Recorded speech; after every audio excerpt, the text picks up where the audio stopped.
buenas noches, hermanas y hermanos. Buenas noches, nos de Dios. Buenas noches. Vamos a comenzar a esta hora el programa La Vida en Cristo. ¿De qué hablaremos hoy? Bueno, en este mundo de las opiniones, donde todo el mundo tiene sus verdades particulares, la gente dice, para salvarme yo no tengo que ir a la iglesia. Otros dicen, no, yo creo desde mi casa o no hay que ir al templo. Otros dicen, es que Dios está en todas partes. ¿Qué dice la Biblia sobre la importancia de nuestra vida cristiana vivida en el templo? ¿Qué dice sobre la necesidad del templo? Ese será el tema de hoy. ¿Es importante ir al templo o no? Vamos a verlo desde la Biblia, pero comencemos en oración. En el nombre del Padre, del Hijo y del Espíritu Santo. Amén. Ven, Espíritu Santo, llena los corazones de tus fieles, enciende en ellos el fuego sagrado de tu amor. Envía tu Espíritu y todo será creado y renovará la faz de la tierra. Oh Dios, que iluminaste los corazones de tus fieles con la luz del Espíritu Santo, haz que guiado por ese mismo Espíritu, saboremos la dulzura del bien y gocemos siempre de su divino consuelo. Por Jesucristo nuestro Señor. Amén. Hermanas y hermanos, vamos a ver si es importante el templo para cultivar nuestra vida de fe o no. Bueno, vamos a comenzar en el libro del Éxodo, donde veremos que Dios, que el pueblo de Israel y Moisés tenían un lugar especial para el encuentro con Dios. Y a ese lugar, ¿verdad? No, que Dios está en todas partes. Bueno, había un lugar específico para ese encuentro de Dios con su pueblo y sobre todo con el que era el mediador del pueblo, que era Moisés. Vamos a ver el capítulo 33 del libro del Éxodo, desde el versículo 7. Sí. Vamos a ver. Moisés toma la tienda y la plantó fuera. Oigan, Moisés toma una tienda y la plantó fuera. En un lugar, una tienda, es decir, conocemos nosotros la tienda de campaña, es decir, recordemos que era un pueblo ambulante. Venía por el desierto y tenían una tienda, ¿verdad? Es decir, donde se encontraba Dios con Moisés. Vamos a ver. A distancia del campamento, y la llamó tienda del encuentro. Oigan, una cosa era el campamento donde estaba todo el mundo, ¿verdad? Un lugar solitario, un lugar aparte, un lugar exclusivo. ¿Cómo le llamó? El encuentro. Tienda del encuentro. ¿Y qué hacía en esa tienda del encuentro? El que tenía que consultar al Señor. El que tenía que consultar al Señor. Salía fuera del campamento. Ajá, y se dirigía a la tienda del encuentro. Oye, el que tenía que comunicar algo al Señor se dirigía a la tienda del encuentro, salía, ¿verdad?, del pueblo, salía del campamento donde estaba todo el mundo. No, Dios está en todas partes, yo no tengo que ir a la iglesia. La gente salía, ¿verdad?, y se iba a ese lugar apartado donde estaba la tienda del encuentro. ¿Y qué sucedía allí? Cuando Moisés salía en dirección a la tienda, ajá, todo el pueblo se levantaba y esperaba a la entrada de sus tiendas, siguiendo con la vista a Moisés hasta que entraba en la tienda. ¿Y qué sucedía en la tienda? Vamos a ver. En cuanto él entraba, la columna de nube bajaba y se quedaba a la entrada de la tienda. Oiga, cuando él entraba a la tienda, ¿verdad?, a esa tienda del encuentro, venía la columna de nube, es decir, es un símbolo de la presencia de Dios, de la gracia de Dios, entonces, que bajaba a ese lugar. No era una nube que se dispersaba por todas partes, porque Dios en todas partes, en ese lugar, en la tienda del encuentro, en ese templo del encuentro. Mientras el Señor hablaba con Moisés. ¿Dónde el Señor hablaba con Moisés? En esa tienda del encuentro, ¿verdad? A distancia, lejos del campamento, ¿verdad? Cuando el pueblo veía la columna de nube, paraba a la puerta de la tienda, se levantaba y se arrodillaba, cada uno a la entrada de su tienda en actitud de adoración. De cara a la tienda, ¿verdad? De cara a la tienda del encuentro, es decir, Dios está en ese lugar de manera específica Y la gente, mientras Moisés estaba allí hablando con Dios, la gente se arrodillaba de cara a ese lugar sagrado, a ese lugar santo, donde se daba el encuentro de Moisés con Dios, ¿verdad? Bueno, y por ahí sigue hasta el versículo 27, por ahí, donde nos habla todo lo bonito, ese encuentro maravilloso, esa presencia espiritual, esa actitud del pueblo de reconocer que en esa tienda, en ese lugar, había algo grande, la presencia de Dios. Es decir, no es que el pueblo decía, no, Dios está en todas partes y aquí yo... No. Esa tienda del encuentro para el pueblo era un lugar santo, era un lugar sagrado. Incluso dice la palabra de Dios que venía la nube, ¿verdad? Una manera de decir que venía la gracia de Dios, la presencia de Dios, y se establecía en ese lugar, y desde ese lugar entonces pues se daba ese encuentro maravilloso. Vamos a ver cómo en el libro segundo, el libro de Samuel segundo, Dios se queja, hay una queja. ¿Por qué? Porque mientras David, el rey, vive en un palacio con todos los lujos, lo que Dios tiene, ¿verdad?, para el arca de la alianza, que era, podemos decir, lugar privilegiado de la presencia de Dios, eso está ahí en una casita de tablita, ¿verdad? Y Dios se cae y dice, yo quiero un templo. Vamos a ver cómo Dios pide este templo. Y cuando hayas llegado al término de tu vida y descanse con tus antepasados, estableceré después de ti a un descendiente tuyo, nacido de tus entrañas, y consolidaré su reino.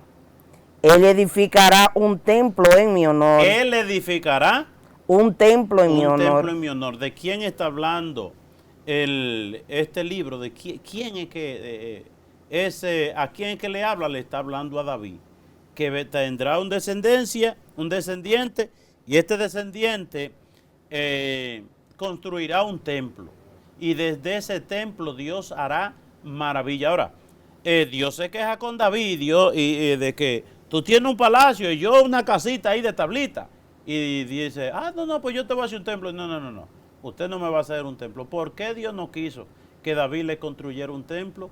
Porque sus manos se habían manchado de sangre.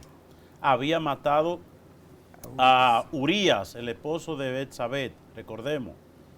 Urías lo mandó matar, él prácticamente se manchó de sangre. Pero Dios quiere un templo. No hay templo y Dios quiere un templo.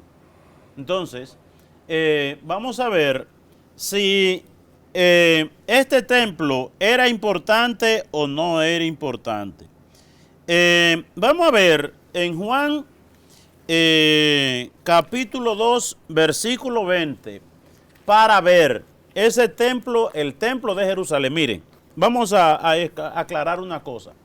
Una cosa es el templo que construyó Salomón para Dios, ¿verdad? Una cosa es ese templo.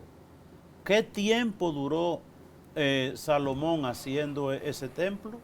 Pero ese templo fue destruido en tiempos del profeta Jeremías. ¿Quién lo destruyó? Nabucodonosor, rey de Babilonia. Recordemos que entró y destruyó todo, no quedó piedra sobre piedra y el templo fue totalmente destruido. Entonces, ya se construye un segundo templo,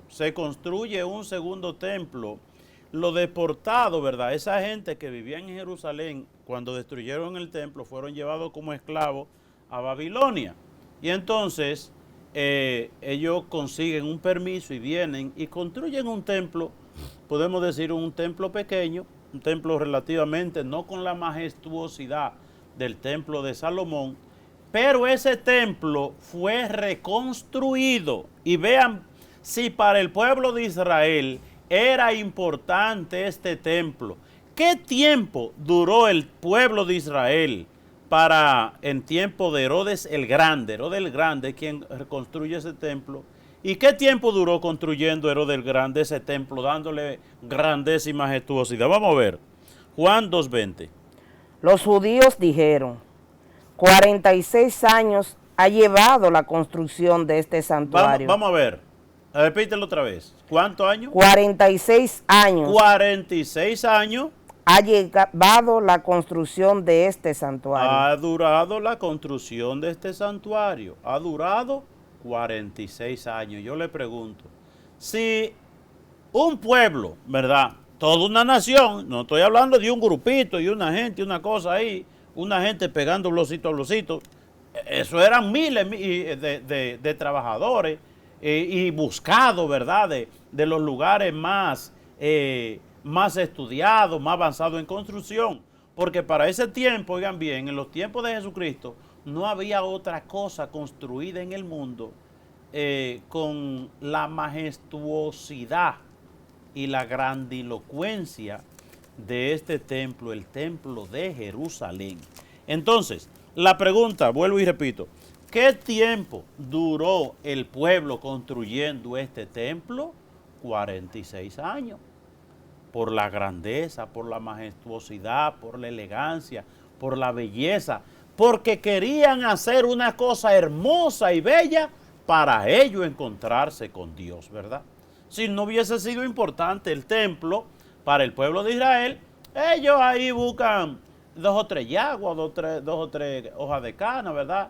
Y 2 o 3 peques, como dicen, o estantes, palos, de ahí del monte lo clavan, tapan y ya. Este es el templo, porque eso no es importante. Ay, eso era una cosa impresionante. Bueno, yo pienso que nosotros no tenemos capacidad imaginativa para nosotros valorar lo que significaba el templo de Jerusalén, lo que era el templo de Jerusalén. El templo era el lugar, por ejemplo, del encuentro del hombre con Dios, del pueblo de Israel con Dios, pero era el lugar, ¿verdad?, central de todas las actividades de Jerusalén, ¿verdad? Era el corazón de Jerusalén, ese templo, ¿verdad? Es decir, y si duran 46 años, pensemos nosotros que qué importante, ¿verdad? Pero vamos a ver, en Primera de Reyes, en el capítulo 9, versículo 10, vamos a ver si este duró 46 años, ¿cuánto duró Salomón, verdad? ¿Qué tiempo duró Salomón para construir este templo? Para construir lo que fue el primer templo de Israel. Vamos a ver, eso está en Primera de Reyes 9 del 10 en adelante. Vamos a ver. Salomón construyó los 2 edificios. Construyó 2 edificios, el palacio y el templo, ¿en qué tiempo? El templo y el palacio durante 20 años. Durante 20 años. Algunos dicen que este templo fue construido en 7 años. Pero hasta 7 años es mucho, porque trayendo materiales de todas partes, ¿verdad? De todas partes conocidos, y los mejores materiales, ellos lo mejor para Dios, lo mejor para Dios. Es decir, Salomón se entregó a fondo, ¿verdad? Por completo, en agradecimiento a Dios, ese Dios que le dio sabiduría. Cuando Salomón le dijo, ¿qué tú quieres, Salomón, para gobernar ese pueblo? Ah, dame sabiduría. Y Dios le dio una sabiduría grande. Y él en agradecimiento también, y porque Dios se lo pidió también, ¿verdad? Cuando le dijo a David, mira, tu descendiente que me va a construir un templo, imagínense, duró entre el palacio y el templo 20 años, que vuelvo y repito, en algunas crónicas dicen que que son 7 años del templo y lo otro al palacio. Pero bueno, entre el palacio y el templo, 20 años. Pero una construcción de 7 años. Una construcción de 7 años. Y trabajado en oro, en plata, en bronce, en los mejores metales de su tiempo. Eso era una cosa dorada, porque lo que resplandecía era tanto oro. Recordemos todo el oro que vio la reina de Saba, dice que todo eso fue empleado para construir el templo de Jerusalén. Bueno, vamos a ver entonces, en el Nuevo Testamento, lo primero que preguntamos, en el Nuevo Testamento, porque podemos decir, ay, que usted está hablando antes de Jesucristo. Antes de Jesucristo era importante el templo, pero ya después de Jesucristo no era importante el templo. Vamos a ver. Lo primero que Jesucristo a los 40 días fue presentado en el templo. Jesús es presentado en el templo a los 40 días. Vamos a ver eso en el Evangelio de Lucas, en el capítulo 2. El Evangelio de Lucas, capítulo 2, versículo creo que 22. Vamos a ver. Y cuando llegó el día de su purificación, Cuando llegó el día de su purificación, de acuerdo con la ley de Moisés, ajá, lo llevaron a Jerusalén para presentárselo al Señor. o lo llevaron a Jerusalén al templo para presentárselo al Señor. Miren una cosa, era según los preceptos de Moisés. Es decir, Dios le había dado unas leyes al pueblo a través de Moisés. Y entre esa ley que estaba, que había que presentarle el niño a Dios a los 40 días. La presentación, ¿verdad?, del niño Jesús en el templo es uno de los misterios, la presentación del niño Jesús en el templo, el cuarto misterio de gozo. Entonces, vamos a ver. Y a los 40 días toman el niño y lo llevan al templo de Jerusalén. Vamos a seguir leyendo para ver si dónde lo llevaron. Como Dios está en todas partes, vamos a presentarle a este niño al Padre Dios en cualquier parte, ¿verdad? Hasta la letrina, vamos a presentar a este niño, porque Dios está en todas partes. No. ¿Dónde fueron? A Jerusalén. ¿Y a qué parte de Jerusalén? Vamos a descubrir eso. Todo primogénito varón será consagrado al Señor. Eso es lo que dice la ley de Moisés. Además, ofrecieron el sacrificio que manda la ley del Señor. Un par de tórtolas o 2 pichones. Vamos a ver si fue en el templo o en otro lugar que presentaron a Jesús. Vamos a seguir. Había en Jerusalén un hombre llamado Simeón, hombre honrado y piadoso, que esperaba la liberación de Israel y se guiaba por el Espíritu Santo. Oigan, Simeón se guiaba por el Espíritu Santo. Y vamos a ver qué le inspiró el Espíritu Santo. A Simeón le dijo, mira, tú no morirás sin haber visto al Mesías. Bueno, pues entonces vamos a ver dónde está el Mesías, en cualquier parte. Vamos para el monte. El Espíritu Santo va al monte a llevar a buscar a Jesús. El Espíritu Santo lleva a Simeón al monte, ¿verdad? Porque Dios está en todas partes. Vamos a ver dónde el Espíritu Santo llevó a Simeón para que Simeón se encontrara con el Mesías. Vamos a seguir leyendo. Le había comunicado el Espíritu Santo que no moriría sin antes haber visto al Mesías del Señor. Conducido por el Espíritu, por el mismo Espíritu, se dirigió al templo. ¿Conducido por quién? Por el mismo Espíritu. ¿Y a dónde lo llevó el Espíritu? Al templo. Lo llevó oigan, ¿dónde el Espíritu Santo llevó a Jerusalén, llevó a Simeón para que se encontrara con el Mesías? Lo llevó al templo. No, a mí el Espíritu me lleva por ahí a cualquier parte, no. El Espíritu Santo lleva a la gente al templo para que se encuentren con el Mesías. El encuentro con ese Mesías, con el Salvador, con el Hijo de Dios, con el Salvador del mundo, ese hay que buscarlo. ¿A dónde? En el templo. Entonces el Espíritu Santo lo llevó al templo. Entonces vamos a ver. El Espíritu Santo lo llevó al templo. Se equivocó el Espíritu Santo porque Jesucristo no estaba en el templo, el niño. Vamos a ver si se equivocó el Espíritu Santo o no.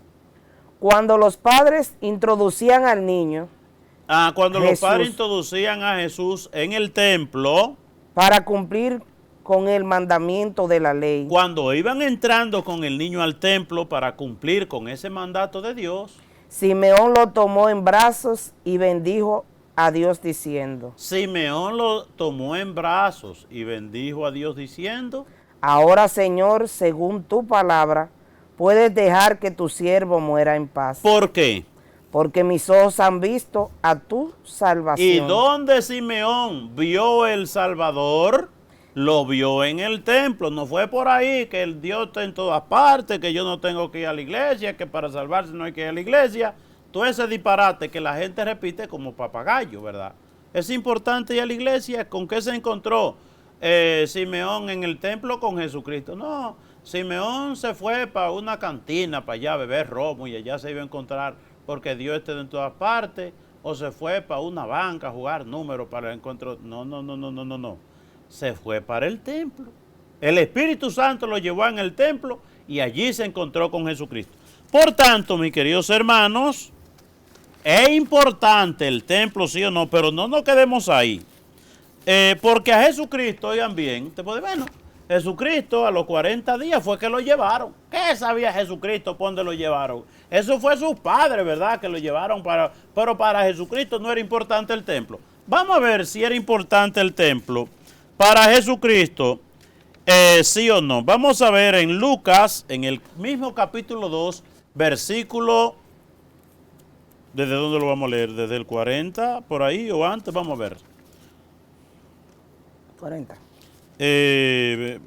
San Lucas 2, desde el 41. Para la fiesta de Pascua. Para la fiesta de Pascua. Iban sus padres todos los años a Jerusalén. Eso es muy importante que nosotros lo meditemos. Miren, para la fiesta de Pascua, la Sagrada Familia iba todos los años a Jerusalén. ¿Y qué pasó ese año? Cuando cumplió 12 años. Cuando cumplió 12 años. Subieron a la fiesta según costumbre. Subieron a la fiesta según costumbre, es decir, según todos los años. Cuando el niño cumplió sus 12 años, le dijeron los papás, mira Jesucristo, mira Jesús, como tú estás de cumpleaños, ya tú cumpliste 12, te vamos a dar un regalito, te vamos a dar un regalito. ¿Y ustedes saben cuál fue el regalito? Llevarlo al templo. Oigan, padres de familia, cuando sus hijos cumplan años, ¿verdad? Jesucristo cumplió 12 años y entonces los papás, te vamos a dar un regalito muy bonito este año porque ya tú estás cumpliendo 12 años y te vamos a dar un viajecito. ¿Y ustedes saben cuál fue el viajecito? Llevarlo a Jerusalén. Ahora, uno oírlo que lo llevan a Jerusalén, ¡ay, qué bonito! Ellos cogieron para Jerusalén, se levantaron como a las 7, se fueron caminando y ya a las 7:15 estaban en el templo. No fue así. ¿Por qué no fue así? Por la distancia. Oigan el regalito que le dieron a Jesús cuando cumplió 12 años. Llevarlo caminando al templo desde Nazaret hasta Jerusalén. Es decir, estamos hablando de alrededor de 150 kilómetros más o menos. Oigan bien, 150 kilómetros. Si los papás hicieran eso cuando los hijos están de cumpleaños, es como sería llevarlo de aquí a la capital. Vamos a hacer un paseíto, mijito.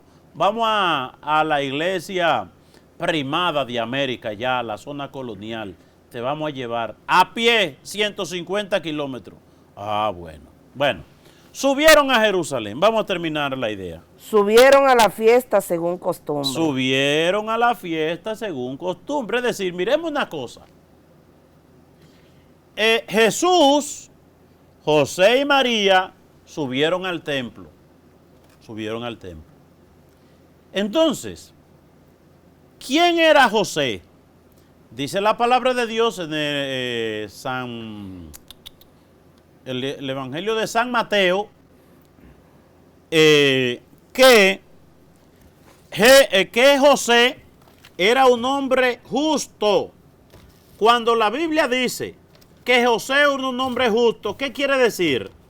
Dice que José era un hombre santo. Vamos a leerlo aquí en el Evangelio de San Mateo para que ustedes, el padre ahí está leyendo o está diciendo cosas que la Biblia no dice.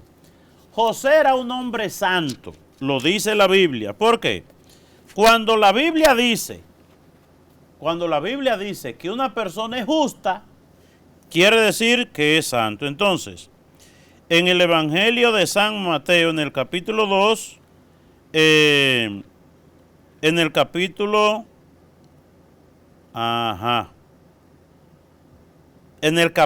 1, dice, José que era un hombre justo, es decir, dice, eso está en el capítulo 1, versículo 19. Su marido José, que era un hombre justo, dice que José era un hombre justo. Es decir, José era un hombre santo. Pero ¿quién era María? Bueno, María, en el Evangelio de San Lucas, dice una cosa de María que también designa y nos recuerda que María era una mujer santa. El Evangelio de San Lucas, en el capítulo 1, nos dice lo siguiente.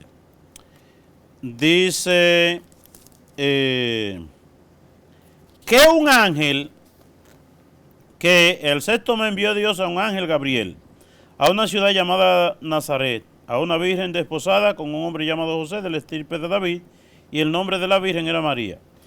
Y entrando el ángel, oigan, el ángel venido del cielo, le dijo a María, alégrate llena de gracia. Es decir, ¿quién era María? María era una mujer llena de gracia. ¿Qué quiere decir que estaba llena de gracia?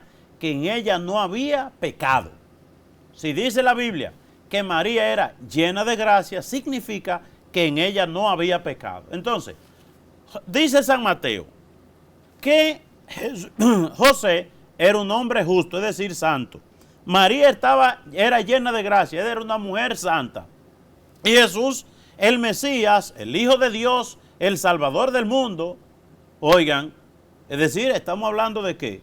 De tres santos, cada uno a su medida, pero tres santos. Lo dice la Biblia, con palabras describe la santidad de Jesús, José y María. Y entonces, ¿cuál es la idea?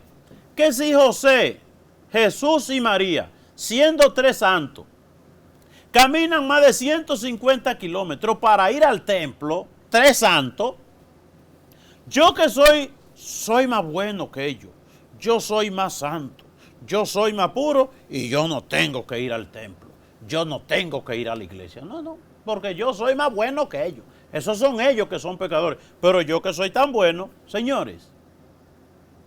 Si Jesús, José y María, tres santos, caminan 150 kilómetros para ir al templo, ¿verdad? Ese sacrificio, esa penitencia. Y yo que soy tan pecador, yo que no soy nada delante de esas tres figuras, yo que soy tan poca cosa, ¿verdad? Hablando espiritualmente hablando, porque claro, somos hijos de Dios, todo ese mundo de cosas, no somos poca cosa, pero comparado con esos tres santos, a nivel de vida espiritual, comparémonos nosotros. Si nos comparamos, ni nos vemos de tan chiquitos que le quedamos. Entonces, Jesús, José y María, Jesús nos dijo, mira, José, mira María, yo no voy para el templo porque yo soy justo. O María, bueno, yo no voy para allá, para el templo, yo no necesito eso porque yo soy llena de gracia, me lo dijo el ángel. Yo sé que yo estoy llena de gracia, entonces yo no necesito ir para allá. Y Jesús dice, pero yo soy hijo de Dios, yo soy el Mesías, yo soy obra del Espíritu Santo, yo no voy para ese templo y a caminar 150 kilómetros. ¿Usted es tan loco, No, se fueron caminando para el templo. Meditemos eso, señores. Que si la Sagrada Familia de Nazaret va al templo, ¿qué enseñanzas nos dicen a nosotros? Incluso, no fue que fue uno hoy, otro mañana y de otro después, los tres juntos, es decir, la Sagrada Familia en el templo. Es una cosa maravillosa, es una cosa bella. ¿Qué enseñanza nos da la Sagrada Familia? Jesús, José y María, papá, mamá y el hijo, ahí en el templo. La gracia, señores, más grande que puede recibir una familia es en la misa. La familia unida en la misa. Papá, mamá y los hijos. Es una cosa grande. Es decir, y si fueron Jesús, José y María siendo tres santos, no era porque ellos lo necesitaban, sino para darnos ejemplo a nosotros, para darle ejemplo a la familia, de la necesidad de que espiritualicen sus vidas en la iglesia. Miren, mientras usted más cultiva la vida de Dios en sus hijos y en la familia se hace más humana, se hace más divina, se hace más espiritual, se hace más dulce, se hacen más santos, se hacen mejores. Cuando usted aleja a sus hijos de Dios y de la iglesia, sus hijos salen animales, sus hijos salen brutos, sus hijos salen egoístas, sus hijos salen perezosos, sus hijos salen arrabalizados, ¿verdad? ¿Cuánto se santifica y se eleva y se hace humano el hombre en la presencia de Dios? Y entonces, cultivar la fe en la familia no es solamente que yo creo en Dios, era como la Sagrada Familia con ese sacrificio, ¿verdad? Y si ellos caminaron más de 150 kilómetros, debiéramos nosotros caminar por lo menos 10 millones de kilómetros. Pensemos nosotros eso. Es decir, era importante la vida del templo, de la iglesia, en la Sagrada Familia, claro que sí. Incluso, eso ustedes pueden decir, pero entonces ellos iban al templo, iban a la iglesia una vez por año. No. Iban al templo 1 o 2 veces por año, al templo, pero podemos decir, comparar, que el templo era como la parroquia, pero es que como a ellos les quedaba tan lejos la parroquia, ¿a dónde iban ellos? A la capilla. Es decir, ¿dónde iban ellos? Iban a la sinagoga. ¿Qué era la sinagoga? Bueno, vamos a explicarlo un poquito. Cuando se destruyó el templo de Jerusalén en el año 587, más o menos, cuando viene el rey Nabucodonosor de Babilonia, el pueblo queda sin templo, entonces ahí surgen las capillas, es decir, ahí surgen las sinagogas, Entonces, ¿qué era la sinagoga? El lugar donde se reunían los creyentes para leer la Torá, las leyes divinas, las leyes de Dios, ¿verdad? Se llamaba la Torá o la ley, para leer las Sagradas Escrituras. Y entonces, en muchos lugares, pues habían sinagogas, por ejemplo. Jesucristo fue cultivado, ¿verdad?, en esa vida espiritual. Sus papás lo llevaban a la sinagoga por lo menos todos los sábados. Por lo menos todos los sábados iba Jesús a la capilla. Oigan, iba Jesús a la capilla o a la sinagoga. Vamos a ver de dónde nosotros deducimos eso. Vamos a leer Lucas 4:16. Vamos a leer el Evangelio de Lucas en el capítulo 4, versículo 16, para ver si Jesús fue al templo cuando estaba chiquito y más nunca volvió a un templo, a una sinagoga, a una capilla. Vamos a ver. Fue a Nazaret. Oigan, aquí está hablando que Jesucristo fue a Nazaret. Jesucristo fue a Nazaret. Vamos a aclarar eso. Jesucristo fue a Nazaret. Miren, ¿quién vivía en Nazaret? Jesucristo vivió en Nazaret hasta los 30 años. Por eso, bajo el cuidado y el amor y compartir familiar con su madre, con la Santísima Virgen María. Se supone que cuando Jesús ya tenía 30 años, ya José había muerto. Vivían Jesús y María. Entonces, Jesús a los 30 años, nos dicen los evangelios, el Evangelio de San Marcos, quien mejor lo describe, Jesús se fue de Nazaret a Galilea. Es decir, vamos a suponer unos 27 o 30 kilómetros. Nazaret, un lugar más alto, más de montaña, y entonces Galilea más bajito, más llano, y sobre todo con el lago, ¿verdad? Y ahí es que Jesucristo, alrededor del lago, es que realiza su misión pública, dura 3 años. Jesucristo entonces vive ahí se hizo amigo de los pescadores, de los que pescaban para vivir de la pesca en el lago de Galilea, y ahí fue que conoció a los discípulos, los llamó, los siguieron, y ahí fue que Jesucristo hizo la mayoría de los milagros. Entonces, un día, su mamá que vivía en Nazaret, Jesús fue para allá de Nazaret, unos 30 y pico de kilómetros, a pie caminando. Entonces fue a visitar a su mamá y a visitar a los familiares. Por ejemplo, una gente que vive en el campo se fue para la ciudad, se fue para la capital, pero esa persona después vuelve al campo, no a vivir, sino a visitar a sus seres queridos. Pues Jesús fue a Nazaret a visitar a sus seres queridos. ¿Y dónde ese día que Jesús fue a Nazaret, qué hizo? Donde se había criado. Es decir, se había criado, y no solamente criado, sino donde duró 30 años. Y según su costumbre. Según su costumbre, vamos a ver cuál era la costumbre de Jesús, si va a una bebedera, si va a una cantina, si va a un colmadón, si va a un centro de juego, si va a una banca, si va a un prostíbulo. Vamos a ver cuál era la costumbre, es decir, ¿qué es la costumbre? Los hábitos que le enseñan a usted en familia, los hábitos que le enseñan sus padres. Y según su costumbre, ¿dónde fue? Entró un sábado en la sinagoga. Según su costumbre, entró sábado en la sinagoga. Es decir, ¿qué quiere decir que era su costumbre? Los papás le habían enseñado a Jesús a ir a la sinagoga todos los sábados. Incluso que va a visitar a su familia, y no solamente visita a la familia, sino que visita también la sinagoga, el lugar donde se compartía la palabra de Dios. Incluso, vamos a ver lo que pasó aquí, para que veamos esto que es profundo, y nos muestra a nosotros cuáles eran los hábitos de Jesús. Entró, él fue a visitar a su familia, y como era su costumbre, el sábado fue al templo, a la sinagoga. ¿Y qué hizo en la sinagoga?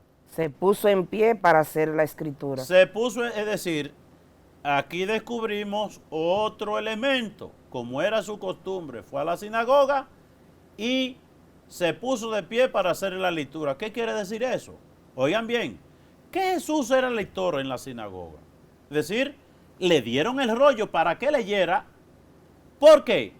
Porque, ay, mira, ¿quién está aquí? Ay, pues este es Jesús, el hijo de María, que viene en todos los sábados a la sinagoga, el que está acostumbrado a leer, porque eso no se lo daban a todo el mundo para que lo leyera. Primeramente, una gente que supiera leer, y segundo, que estuviera acostumbrado a leer. Por eso vemos otro elemento que Jesús hacía. ¿Cuál era el otro elemento? Que Jesús no solamente iba a la sinagoga, sino que participaba activamente de la liturgia, leyendo.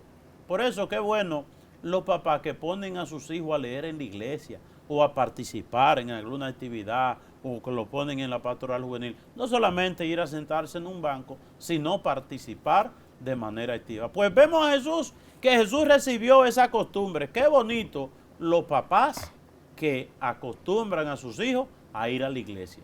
Jesús le habían enseñado eso, y Jesús lo habían enseñado también a participar activamente, y Jesús era un lector. Y entonces, ¿leyó sí o no? Sí. Lo abrió y encontró el texto que dice: el Espíritu del Señor está sobre mí, porque Él me ha ungido para que dé la buena noticia a los pobres. Ok, ¿y a dónde estaba dando Jesús la buena noticia a los pobres? La daba en muchas partes, pero también ahí en la sinagoga. Incluso, no solamente eso, sino que Jesús no solamente leyó, sino que explicó. Es decir, miren qué cosa más profunda, qué cosa más bonita. Jesús iba a la sinagoga, Jesús leía y Jesús explicaba. Entonces, vamos a ver una cosa. ¿El templo es importante o no? Vamos a volver al capítulo 2 del Evangelio de San Juan. Capítulo 2 del Evangelio de San Juan, desde el versículo 15. Vamos a leer que si era para Jesús, el Hijo de Dios, el Mesías, ¿era importante el templo, sí o no? Vamos a leerlo. Juan, en el capítulo 2, versículo 15. Se hizo un látigo de cuerdas. Ajá. Y expulsó a todos del templo. Y expulsó a todos del templo. Bueno, lo expulsó porque Jesús quería que el templo estuviera vacío y que nadie fuera al templo. ¿Era por eso? Vamos a ver. Ovejas y bueyes, esparció las monedas de los que cambiaban dinero y volcó las mesas. Ajá. A los que vendían palomas les dijo, saquen eso de aquí y no conviertan la casa de mi padre. ¿La casa de quién? De mi padre. El templo que era la casa del Padre. No conviertan la casa de mi Padre, es decir, ese templo construido por hombre, no por ángeles, era la casa de Dios. Y entonces Jesucristo, y vamos a seguir para ver otro elemento importantísimo aquí mismo, sigue. La casa de mi padre en un mercado. Ujú. Los discípulos se acordaron de aquel texto. Ajá. El celo por tu casa me devora. El celo por tu casa me devora. A Jesucristo le calcomía ese celo, ese amor que tenía por el templo, lugar santo. Y entonces, Los judíos le dijeron, ok, dejémoslo ahí, sino que nosotros veamos eso. Qué amor tan grande. Y los discípulos descubrieron, wow, qué celo tan grande, qué amor tan grande, qué preocupación más grande siente Jesús. Y entonces, ¿qué fue lo que pasó? Que Jesucristo estaba viendo que profanaron el templo. ¿Qué profanación en ese sentido? Un lugar de culto sagrado lo habían convertido en un lugar de negocio. Oiga, tenemos que nosotros tener en cuenta que los templos son lugares sagrados, ¿verdad? No son lugares de negocio, que lo más importante de la iglesia es pedir y que la gente dé dinero y cuánta cosa. Claro, ¿de qué se sostiene el templo? De las donaciones de la gente. La gente, el cristiano tiene una responsabilidad de colaborar con el sostenimiento de la iglesia, pero de ahí a que se convierta eso en un centro donde solamente se hable de dinero, hay que tener mucho cuidado. Entonces, vemos que Jesús defiende el templo y lo limpia, ¿verdad? De ese materialismo exacerbado que había ya, de ese materialismo y supino, podemos decir, que solamente se hablaba de dinero. Jesús defiende el templo, es decir, era importante el templo para Dios.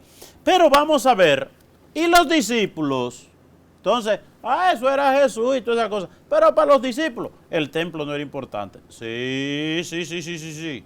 Para los discípulos era muy importante. Vamos a ver, ¿cómo vivía en la primera comunidad cristiana su fe? Vamos a ver desde Hechos 2:42. Está en 46, pero vamos a leerlo desde Hechos 2:42 para que veamos algunos matices de la vida de fe. Si lo que creían en Jesús, no, donde quiera, yo me quedo en mi casa y ahí yo rezando, yo no tengo que ir al templo, porque lo importante es hacer el bien, lo importante es que yo haga obra, pero yo no tengo que ir al templo. Vamos a ver. se reunían frecuentemente Ajá. para escuchar las enseñanzas de los apóstoles Se reunían frecuentemente. A ver, ¿dónde se reunían? Vamos a seguir. y participar en la vida común, Ajá. en la fracción del pan y en las oraciones. Es decir, en la misa. Cuando dice que se reunían para las oraciones, la fracción del pan y la acción de gracias, era la Eucaristía, la misa. Ante los prodigios y señales que hacían los apóstoles, un sentido de referencia se apoderó de todos. Los creyentes estaban todos unidos y poseían todo en común. Ok, la dimensión social, la preocupación por lo más pobre, el que tenía daba y lo ponían a los pies de los apóstoles y los apóstoles repartían eso entre los más pobres. Pero se quedaba ahí la cosa, es que yo hago bien, es que yo le quito el hambre a un pobre y yo con eso tengo. No. No se quedaba ahí la actividad y la vida de los primeros cristianos. ¿Qué más hacían ellos? Vendían bienes y posesiones y las repartían según las necesidades de cada uno. Oigan bien, la dimensión social de la vida cristiana, es decir, amor a la gente, amor a los hermanos. Y vamos a ver cómo sigue.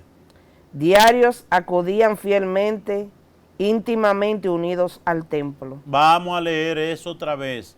Oigan, ellos vendían lo que tenían y repartían entre los pobres. Ellos tenían esa sensibilidad. No eran gente insensible, sino gente con una sensibilidad y el mandato del amor, la fraternidad, la preocupación por los más pobres, muy importante. Y entonces, pero vamos a ver, porque hay gente, no, yo no tengo que ir al templo porque yo le quito el hambre a un pobre, yo le di un vestido a una gente pobre, yo qué sé yo qué cosa, es decir, ya yo con eso tengo. No es suficiente que usted le quite la comida, el hambre a un pobre, eso no es suficiente. ¿Qué hacían ellos además de eso? En su casa partían el pan, Ajá. compartían la comida con alegría y sencillez. Antes de eso. A diario acudían fielmente. Espérate, ellos cada año era que acudían fielmente o cuándo? No, diariamente. Diariamente. ¿Qué hacían diariamente?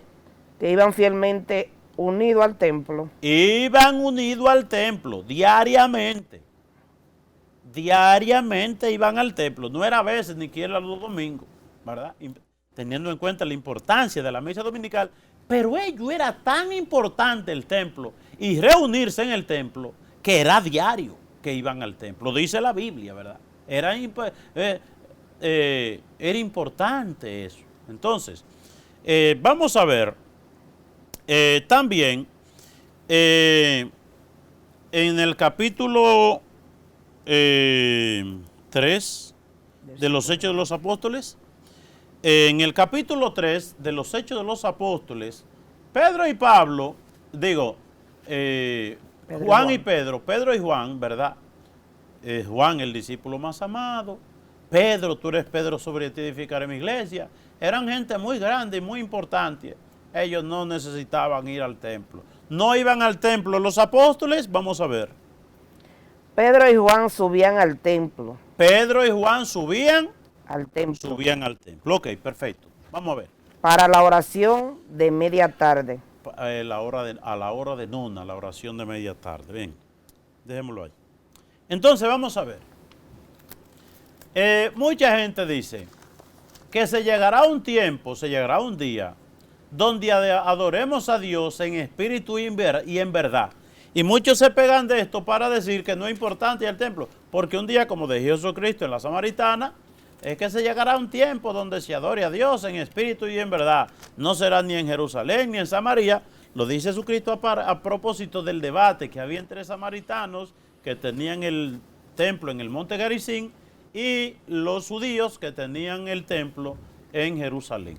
Entonces Jesucristo le dice, se llegará un tiempo donde no se adorará ni aquí ni en Jerusalén, sino que se adorará en espíritu y en verdad. Y ustedes saben, ¿cuándo es que adoraremos a Dios en espíritu y en verdad?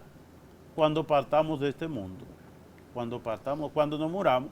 O podemos adorar a Jesucristo, a Dios en espíritu y en verdad, lo podemos adorar en el templo también. Es decir, eso nos quita la importancia del templo. Y hay gente que dice, no, porque no es importante ir a la iglesia, porque Dios está en todas partes, porque Dios es un espíritu purísimo. Bueno, hay un enfermo, ¿verdad?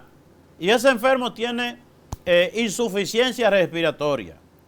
Entonces, a ese enfermo no hay que ponerle oxígeno porque el oxígeno está en todas partes. Usted se va a llevar de eso.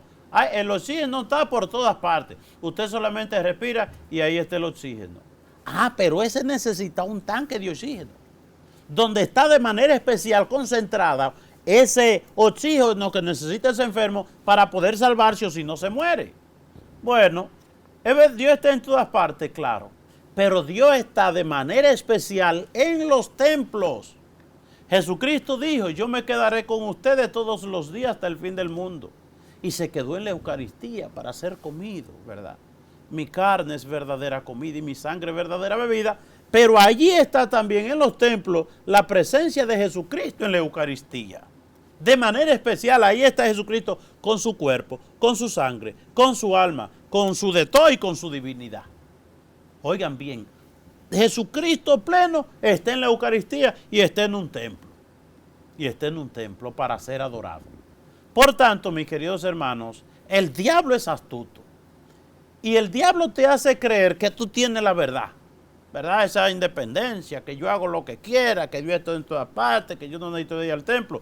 Una cosa es lo que tú opines y otra cosa es lo que dice la palabra de Dios. ¿Verdad? Tú tienes tu verdad,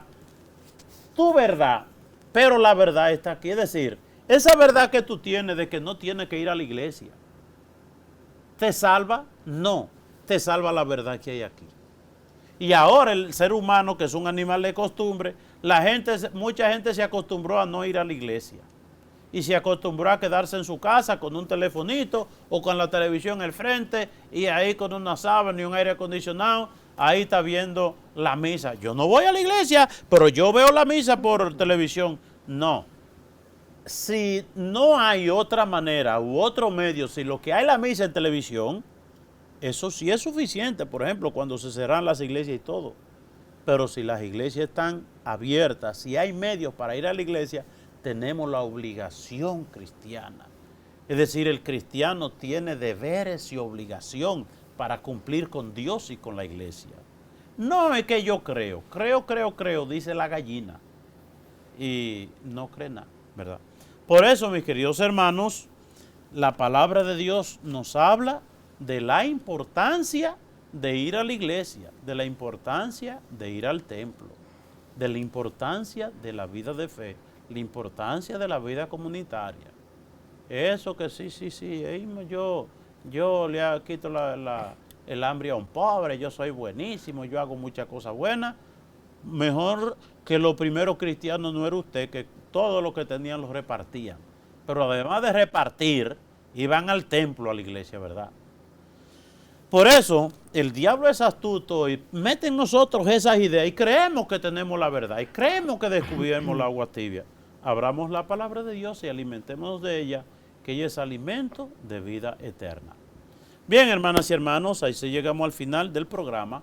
La vida en Cristo. Marta nos acompañó. Buenas noches, Marta. Buenas noches, Padre Silvio. Bueno, y deseándole a todos ustedes lo mejor. Y lo mejor es que Dios esté en nuestros corazones. Dios Padre eterno y misericordioso, te alabamos y te bendecimos, te adoramos y te glorificamos y ponemos todos en tus manos. Ponemos nuestros hermanos enfermos. Yo pongo a mi papá que está grave, medio grave, ¿verdad? Para que, si el Señor quiere, haga su obra, si no aceptamos su santa voluntad. Y ponemos en las manos de Dios todo lo que acontece en el mundo para que en todo se realice su santa voluntad de amor y de salvación. Y que por intercesión de la Santísima Virgen María y todos los santos, el Señor nos colme de sus bendiciones, en el nombre del Padre, del Hijo y del Espíritu Santo. Amén. Siga con su canal, La Voz de María, que es su mejor compañía. Pasen buenas noches.